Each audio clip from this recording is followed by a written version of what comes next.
Okay, well, we're going to pick up the story. Are we, Tony? Yep. Okay. Well, let me see. I arrived in in Halifax, late at night, sometime in early July 1968. I took a taxi from the train station in Halifax to Dalhousie University, where I was going to be taking some courses that would prepare me for the teaching that I was going to be doing in September. And when I was let out at the residence at Dalhousie, I probably didn't have more than about $5 left in my pocket. I had enough money to pay the taxi fare, and I really didn't have very much money after that. So I had, when I was accepted into this program, and I had paid for it in advance, I'd been told that there was money available from the Department of Education to help people who were in need, as I was, to finance their stay.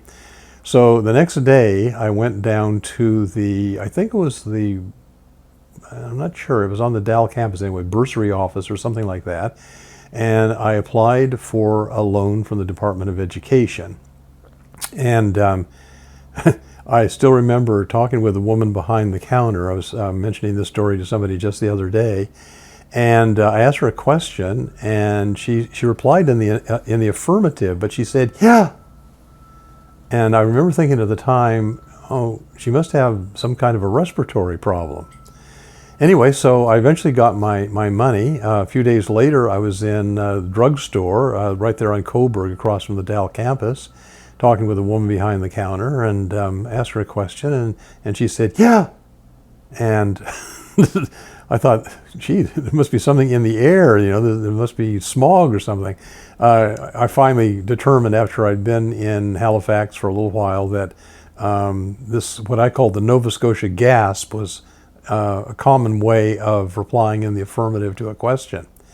Anyway, so yeah, I was taking courses at Dal.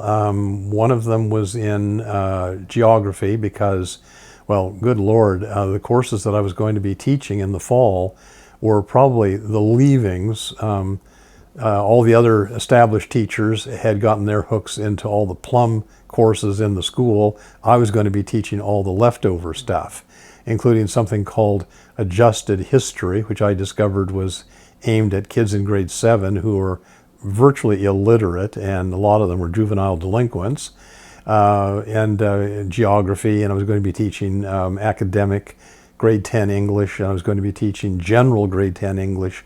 So I was getting some sort of preparation during the summer for teaching these courses. While I was at Dal, and as the weeks were going by, I'd never really felt homesick before in my life. I'd done so much traveling. I'd been away from my family on occasion, and never in my life had I ever felt homesick.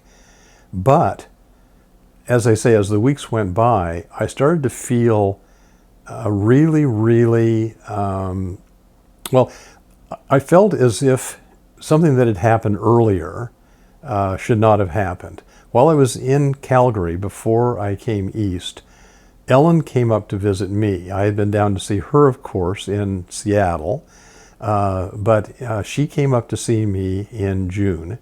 And I think her intention, although it wasn't stated, was that she wanted me to commit long-term to our relationship. I'm not sure that she was necessarily after marriage, but I think she wanted some kind of an indication that we had a long-term commitment to each other. And stupidly, I had given no such assurances at that time. So when I was in Halifax at this time, I got to thinking, I really need Ellen in my life. Unfortunately, at this time, there was a mail strike on in Canada. It was impossible for us to communicate via mail, which in those days was the common way of doing it. Telephone calls were just, way too expensive. But finally, I thought, okay, I haven't heard anything from her. I couldn't hear anything from her, and vice versa. I'm going to give her a call, and I'm going to let her know that I do want her in my life.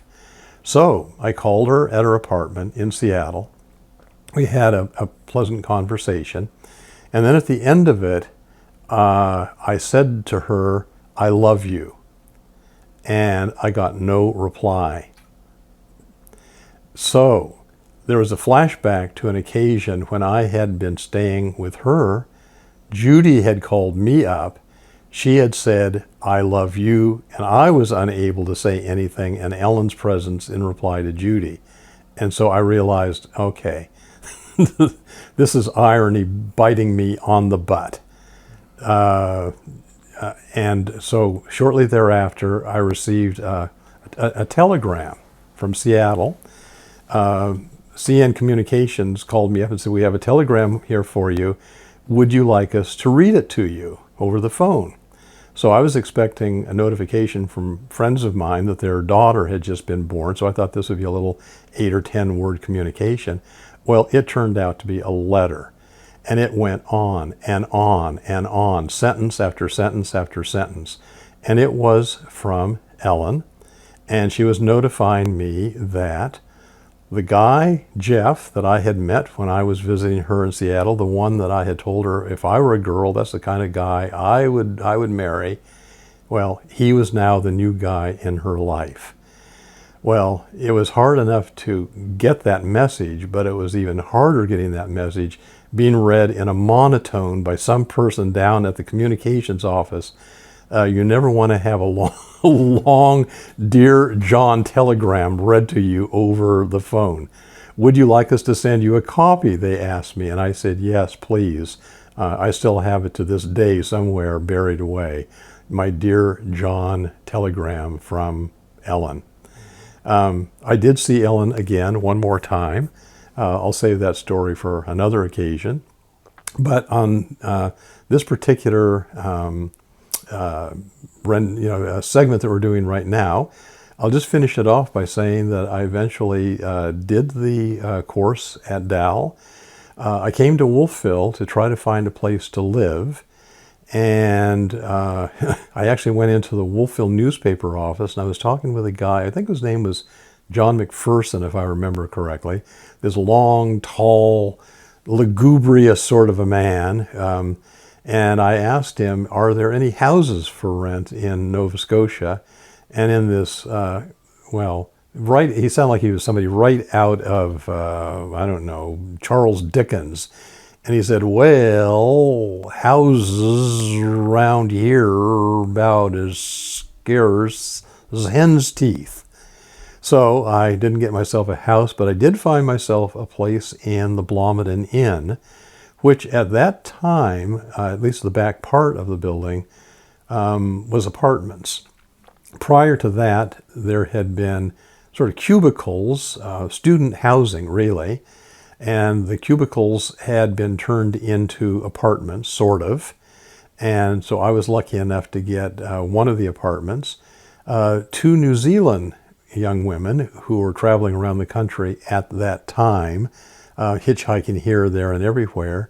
They were teachers, and they were running low on money, and so one of them, Judy, got a job at Horton, which is where I was teaching, and the other one got a job over in Canning, teaching elementary school. They didn't have a complete apartment the same way I did. I actually had a kitchen and a bathroom and a bedroom and so on. They had one of the old, I guess you'd call them student rooms on one side of the hall, and then another room over on the other side of the hall, and then down the hall was a sort of a communal bathroom. That's what they had for their apartment, if you want to call it that. So we arrived at a little agreement in which I would share my kitchen facilities with them. So in the evening, they would use my kitchen. They would generally make the meals. That's when I first got introduced, for example, to liver. I had never eaten calf's liver before in my life, but I learned to eat what they made, their New Zealand menu. And so we were together for the better part of a year, the three of us. And downstairs from us was a guy named Gerhardt, who was also new that year to Wolfville. He was teaching German at Acadia, and he also, like I, had a full-size apartment. And unlike the three of us, he actually had a car. So we occasionally would go down to Halifax, the four of us, and do whatever was, I can't even remember what all we did back in those days. And he was our means of transportation. So my first year was about to begin at Horton District High School, as it was in those days. This is the old school. And, well, it was going to be an interesting experience.